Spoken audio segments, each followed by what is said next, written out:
नमस्कार दोस्तों, आप सभी का स्वागत है आपके अपने चैनल डिजिटल मशीनिस्ट में। दोस्तों, आज हम इस वीडियो में हीट ट्रीटमेंट के ऊपर एमसीक्यूज सॉल्व करने वाले हैं। कुल हम 43 क्वेश्चन इस वीडियो में सॉल्व करने वाले हैं। दोस्तों, और एक बात आपके लिए मैं बता देना चाहता हूँ, हमने मशीनिस्ट के छात्रों के लिए फर्स्ट ईयर के लिए 19 पार्टों में 525 क्वेश्चन की एक सीरीज पूरी की है, सीरीज़ बना दी है। और सेकेंड ईयर के लिए 16 पार्टों की हमने 433 क्वेश्चन है उसमें यह सीरीज़ कंप्लीट कर दी है। अगर आपने अभी तक हमारे चैनल के प्लेलिस्ट में से यह सीरीज़ नहीं देखी है तो ज़रूर देखिए। अपने दोस्तों के साथ यह सीरीज़ शेयर कीजिए, क्योंकि दोस्तों आपको जो क्वेश्चन पूछे जाते हैं, आपको जो सीबीटी एग्ज़ाम में क्वेश्चन पूछे जाते हैं, यह क्वेश्चन इन्हीं क्वेश्चनों में से आपको पूछे जाते हैं। तो चलिए आज के इस वीडियो को शुरू करते हैं। स्टील का नॉर्मलाइजिंग का उद्देश्य क्या होता है? तो दोस्तों, ये जो स्टील का नॉर्मलाइजिंग किया जाता है, इसका उद्देश्य मैं आपको बता देता हूँ क्या क्या उद्देश्य होता है। पहला उद्देश्य है हॉट वर्किंग, कोल्ड वर्किंग और मशीनिंग के कारण उत्पन्न आंतरिक स्ट्रेसों को दूर करना, स्ट्रक्चर को लगभग यूनिफॉर्म बनाना। और तीसरा है मैकेनिकल गुणों में सुधार लाना। तो यहाँ पर हमारा सही आंसर क्या हो जाएगा, आप देख सकते हैं यहाँ पर ऑप्शन देख लीजिए। उत्पन्न स्ट्रेसों को दूर करना, मशीनेबिलिटी में सुधार करना, स्टील को सॉफ्ट करना और टफनेस और ब्रिटलनेस बढ़ाना। तो यहाँ पर हमारा सही आंसर है ऑप्शन नंबर क, यानी उत्पन्न स्ट्रेसों को दूर करना। हमारा दूसरा क्वेश्चन है, कार्बन स्टील के एक पीस को 730 अंश सेल्सियस से थोड़ा सा ऊपर गर्म किया जाता है। उसे इस तापमान पर कुछ घंटों तक रखा जाता है और तब उसे धीरे धीरे ठंडा किया जाता है। इसके लिए कौन सी हीट ट्रीटमेंट विधि प्रयोग में लाई जाती है? ए नॉर्मलाइजिंग, बी केस हार्डनिंग, सी हार्डनिंग और डी एनेलिंग। तो यहाँ पर हमारा सही आंसर है ऑप्शन नंबर घ, एनेलिंग किया जाता है। हीट ट्रीटमेंट के बाद एक कंपोनेंट क्रैक हो जाता है, इसका संभावित कारण क्या है? ये इसे लंबे समय तक गर्म किया गया था, ख इसे गर्म करने से पहले सही तरह से साफ नहीं किया गया था, ग इसे ब्राइन में तुरंत ठंडा किया गया था और घ इसे हवा में धीरे धीरे ठंडा किया गया था। तो दोस्तों यहाँ पर हमारा सही आंसर क्या हो जाएगा, इसे ब्राइन में तुरंत ठंडा किया गया था। केस हार्डनिंग एक विधि है जिससे सरफेस की चमड़ी को हार्ड बनाया जाता है। निम्नलिखित में से किस पर केस हार्डनिंग करते हैं? क high carbon steel part, B cast iron heavy parts, ग लो कार्बन स्टील पार्ट्स और घ एलॉय स्टील। तो यहाँ पर हमारा सही आंसर क्या है, ग low carbon alloy steel. Hard किए हुए टूल से इंटरनल स्ट्रेसों को दूर करने के लिए प्राय हीट ट्रीटमेंट की कौन सी विधि प्रयोग में लाई जाती है? क स्टेबिलाइजिंग, बी एनेलिंग, ग नॉर्मलाइजिंग और घ टेम्परिंग। तो यहाँ पर इंटरनल स्ट्रेसों को दूर करने के लिए हम टेम्परिंग यह विधि अपनाते हैं। स्टील में टफनेस बढ़ाने और ब्रिटलनेस कम करने वाली हीट ट्रीटमेंट विधि को कहते हैं, क्या कहते हैं? क एनेलिंग, बी नॉर्मलाइजिंग, घ टेम्परिंग, घ केस हार्डनिंग। तो यहाँ पर हमारा सही आंसर क्या हो जाएगा, ग टेम्परिंग। टेम्परिंग करने से क्या क्या होता है, टफनेस बढ़ता है और ब्रिटलनेस भी कम हो जाता है। केस हार्डनिंग एक विधि में स्टील पर अमोनिया गैस को छोड़ा जाता है, इसे क्या कहते हैं? केस हार्डनिंग में क्या करते हैं, स्टील पर अमोनिया गैस को छोड़ा जाता है, तो उस विधि को क्या कहते हैं? तो उस विधि को नाइट्राइडिंग कहते हैं, नाइट्राइडिंग। साइनाइडिंग और नाइट्राइड निम्नलिखित में से किस की दो विधियां हैं? हार्डनिंग की, केस हार्डनिंग की, टेम्परिंग की, नॉर्मलाइजिंग की। किसकी दोनों विधियां है? साइनाइडिंग और नाइट्राइजिंग। तो दोस्तों यहाँ पर यह दो विधियाँ केस हार्डनिंग की है। टूल स्टील को निश्चित तापमान पर गर्म करने के बाद क्विंच क्यों किया जाता है? हार्डनिंग स्ट्रक्चर बनाने के लिए। हमारा आंसर क्या हो जाएगा? ख। किसके लिए? हार्डनिंग स्ट्रक्चर बनाने के लिए। एक पंच बिना अलॉय वाले स्टील से बना है। हार्डनिंग के बाद उस पर क्रैंक आ जाता है। इस क्रैंक को क्रैक आ जाता है। क्रैक आने का निम्नलिखित से कौन सा कारण है? यानी ख, पंच को गर्म किया गया है। ग, पंच को बहुत धीरे धीरे क्विंच किया गया है। और घ, पंच को तुरंत क्विंच किया गया है। तो इसका सही आंसर क्या है? पंच को कम गर्म किया गया है। धातुओं की हीट ट्रीटमेंट आवश्यक होती है। क्यों आवश्यक होती है? क, कुछ निश्चित गुण उत्पन्न करने के लिए। ख, कंपोनेंट की दिखावट अच्छी बनाने के लिए। ग, धातु की स्ट्रेंथ बढ़ाने के लिए। और घ, धातु पर जंग लगने से बचने के लिए। तो यहाँ पर हमारा सही आंसर क्या हो जाएगा? ऑप्शन नंबर क, कुछ निश्चित गुण प्राप्त करने के लिए उस पर हीट ट्रीटमेंट आवश्यक होती है। माइल्ड स्टील के पार्ट की बाहरी सरफेस को किसके द्वारा हार्ड किया जा सकता है? A, tempering, B, normalising, C, case hardening और डी, हार्डनिंग। तो यहाँ पर हमारा सही आंसर क्या हो जाएगा? ग, यानी केस हार्डनिंग। नाइट्राइडिंग विधि में NH3 गैस को कितने अंश सेल्सियस पर छोड़ा जाता है? तो आप ऑप्शन देख लीजिए। ऑप्शन क, ख, ग, घ। तो यहाँ पर हमारा सही आंसर है ऑप्शन नंबर क, 500 से 560 अंश सेल्सियस पर छोड़ा जाता है। हाई स्पीड स्टील को कितने अंश सेल्सियस पर टेम्पर किया जाता है? 550 अंश सेल्सियस से 600 अंश सेल्सियस तक। उच्च तापमान को मापने के लिए प्रयोग किए जाने वाला इंस्ट्रूमेंट होता है, यानी उस इंस्ट्रूमेंट का नाम क्या है? Thermometer, barometer, calorimeter, pyrometer. तो यहाँ पर हमारा सही आंसर क्या है? ऑप्शन नंबर घ, पायरोमीटर। पायरोमीटर का यूज किया जाता है।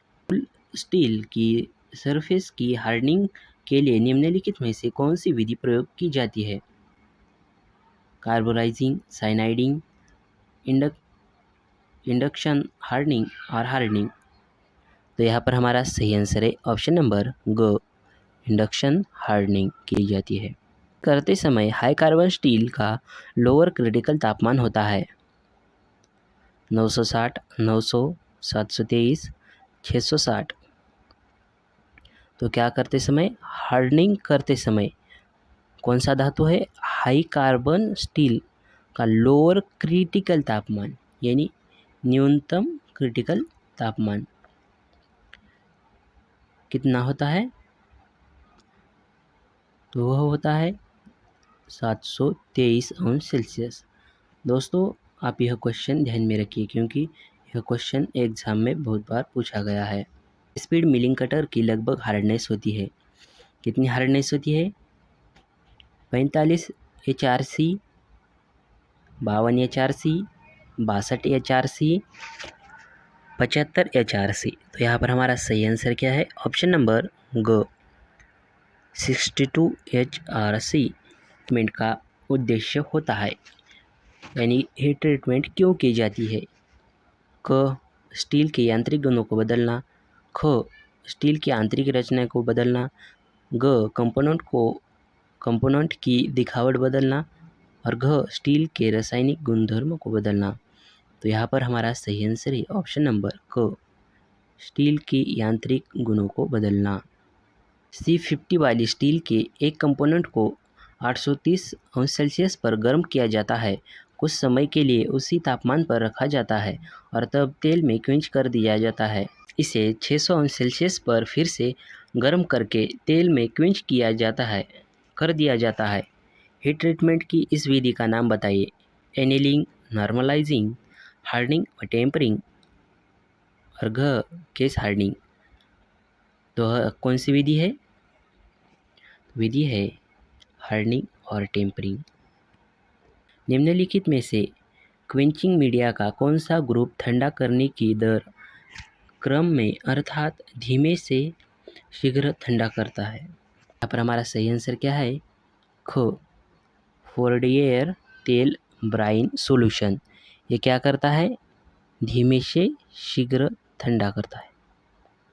अधिक हैमरिंग के कारण प्रभावित स्टील के इंटरनल स्ट्रक्चर को सुधारने के लिए निम्नलिखित में से कौन सी विधि अपनाएं? ये हार्डनिंग, बी एनीलिंग, ग नॉर्मलाइजिंग और घ टेम्परिंग। तो यहाँ पर हमारा सही आंसर क्या है? ऑप्शन नंबर ग, नॉर्मलाइजिंग किया जाती है।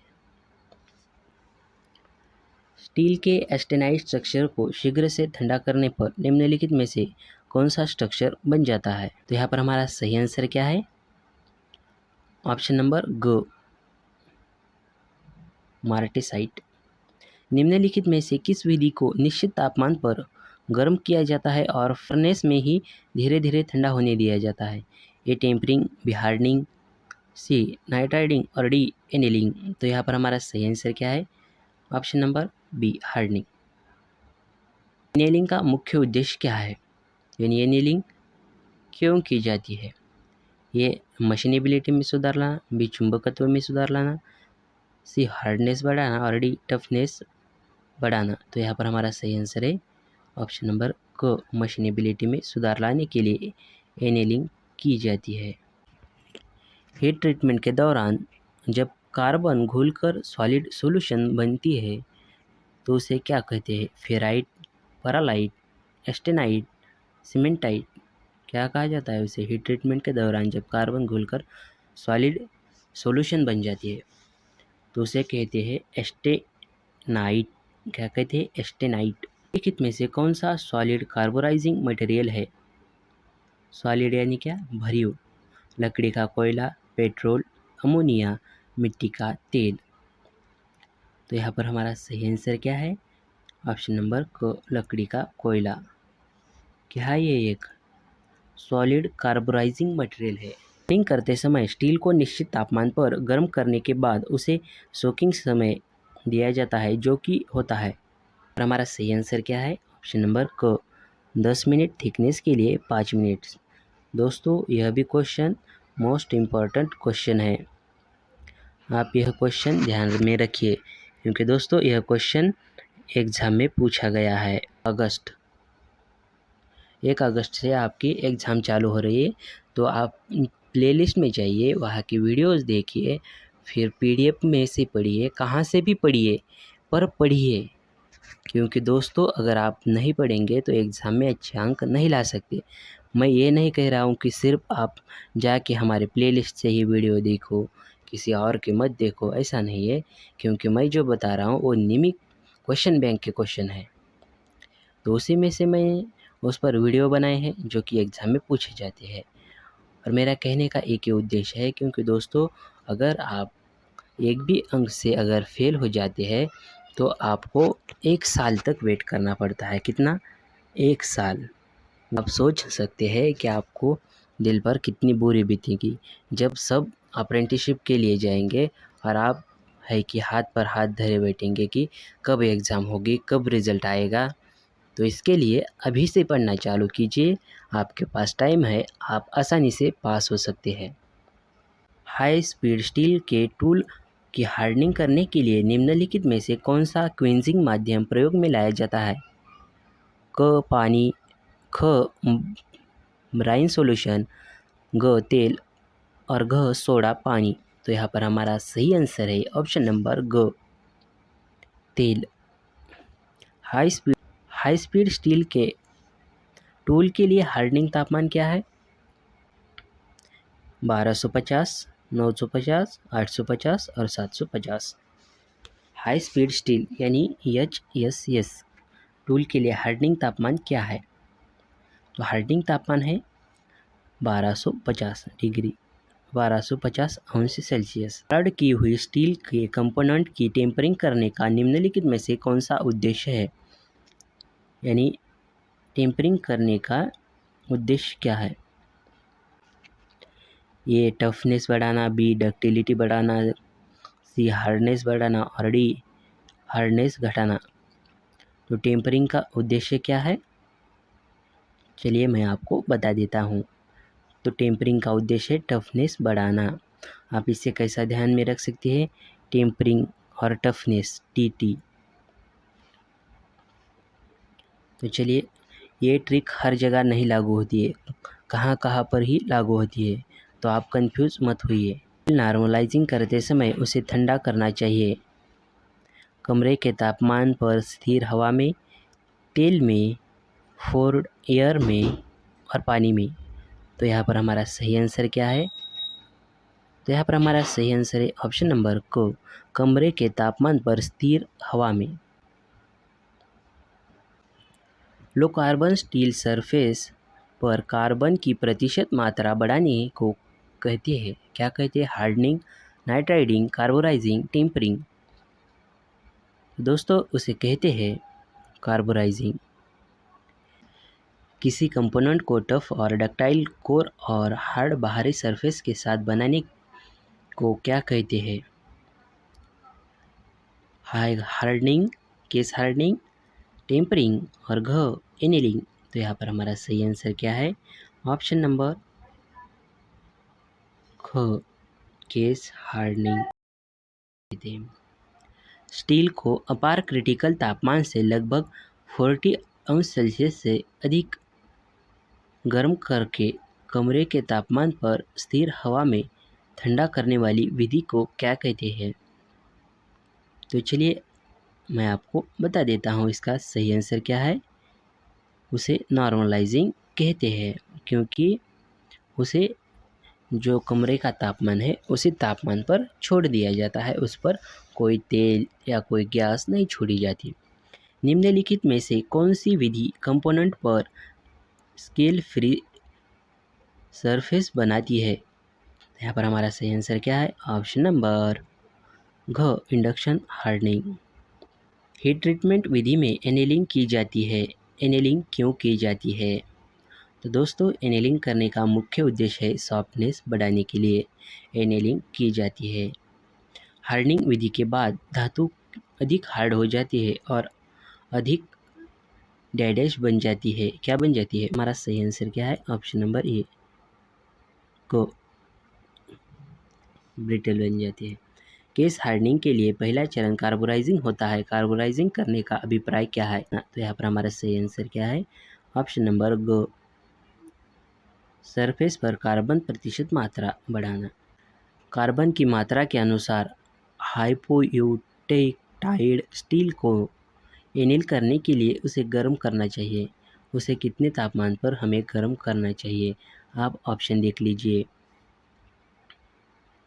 तो चलिए मैं इसका आंसर आपको बता देता हूँ।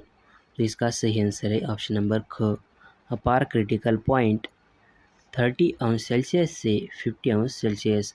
लिक्विड कार्बोराइजिंग गर्म की हुई साल्ट बाद में की जाती है। निम्नलिखित में से कौन सा कार्बोराइजिंग साल्ट नहीं है। तो यहाँ पर हमारा सही आंसर है ऑप्शन नंबर ख, सोडियम सल्फेट, यह कार्बोराइजिंग साल्ट नहीं है। एनेलिंग का अच्छा परिणाम लेने के लिए स्टील के गर्म किए हुए पीस को ठंडा किया जाता है। ताप की सप्लाई का स्विच ऑफ करके फर्नेस में ही उसे धीरे धीरे क्या होता है, ठंडा होने देना है। दोस्तों इस वीडियो का आखिरी क्वेश्चन, केस हार्डनिंग से पहले कार्बोराइजिंग क्यों करते हैं। लो कार्बन स्टील की केस हार्डनिंग से पहले कार्बोराइजिंग करना अनिवार्य होता है, क्योंकि इसके बिना केस हार्डनिंग की हीट ट्रीटमेंट विधि नहीं की जा सकती। इसकी वास्तविकता यह है कि दो कार्बन स्टील में कार्बन की प्रतिशत मात्रा बहुत कम होती है। कार्बोराइजिंग से ऊपरी सतह पर कार्बन की मात्रा बढ़ जाती है और इस तरह से केस हार्डनिंग हीट ट्रीटमेंट करना संभव हो जाता है। तो आपको समझ में आ गया होगा कि केस हार्डनिंग से पहले कार्बोराइजिंग क्यों किया जाता है। दोस्तों आपको यह वीडियो कैसा लगा मुझे कमेंट कर ज़रूर बताइए। दोस्तों यह वीडियो अपने दोस्तों के साथ शेयर करना बिल्कुल भी ना भूलें। दोस्तों अगर आपने अभी तक वीडियो को लाइक नहीं किया तो वीडियो को लाइक करें, चैनल को सब्सक्राइब करें और बेल आइकन दबाना बिल्कुल भी ना भूलें। दोस्तों वीडियो के लास्ट तक बने रहने के लिए आपको दिल से धन्यवाद। तो चलिए मिलते हैं नेक्स्ट वीडियो में, तब तक के लिए जय हिंद, जय भारत।